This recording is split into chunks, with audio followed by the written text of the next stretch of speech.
Why was it right for God to slaughter women and children in the Old Testament? How can that ever be right?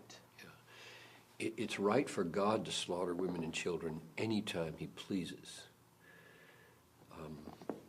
God gives life and he takes life. Everybody who dies because God wills that they die.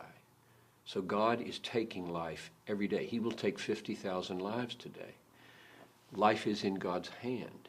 God decides when your last heartbeat will be. And whether it ends through cancer or whether it ends through a bullet wound, God governs. So God is God. God rules and governs everything. And everything he does is just and right and good. God owes us nothing. If I were to drop dead right now, or a suicide bomber downstairs were to blow this building up and I would be blown to smithereens, God would have done me no wrong. He would have done David no wrong. He does no wrong to anybody when he takes their life at age 2 weeks or at age 92. God is not beholden to us at all. He doesn't owe us anything. Now you add to that we're all sinners and we deserve to die yesterday and go to hell. The fact that we're even breathing today is sheer common grace from God. So I could make the question harder. As it was stated, it doesn't feel hard to me because God was stated as the actor. But if I make it harder, I'll take longer than 3 minutes to answer the question, and you don't want me in this session. So I think my basic answer is the Old Testament and the New presents God as the one who has total rights over my life and over my death. The Lord gave and the Lord has taken away. Blessed be the name of the Lord. How he takes away is his call. He never wrongs anybody.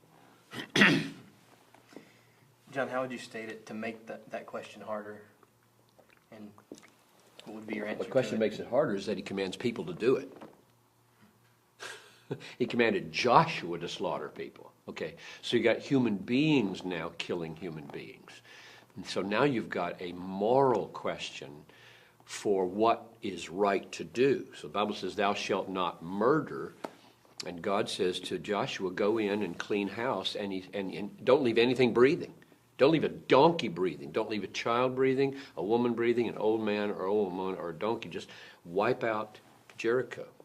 And so then my answer is, there is a point in history, a season in history, where God is the immediate king of a people, Israel, different than the way he is the king over the church, which is from all the peoples of Israel and does not have a political, ethnic dimension to it. So there was a political, ethnic dimension. He is immediate king, and he uses this people as his instrument to accomplish his judgment in the world at that time.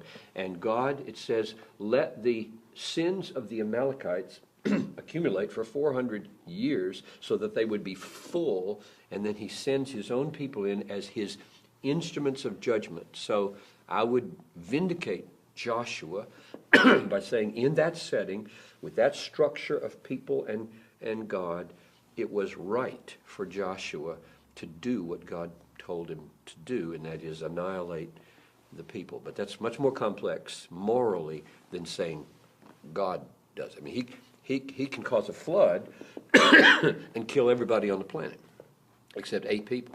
And he didn't do a one of them anything wrong. But he didn't ask anybody else to do that. So whenever God uses others, right now an example would be that God has given the sword to the government. So I believe that the government has a right to take a rapist and a murderer and put him in jail, or to kill him. I mean, I think capital punishment is consistent with Genesis 9 and consistent with God's character because of the value of man. The blood of a man shall be shed for taking the blood of a man. But that's very different than saying anybody can go around killing people. So God has his times and seasons for where he shares his authority to take and give life. And the church today is not Israel, and we are not a political entity, and therefore the word we have from the Lord today is love your enemy, pray for those who abuse you, lay your life down for the world, don't kill in order to spread the gospel, die in order to spread the gospel.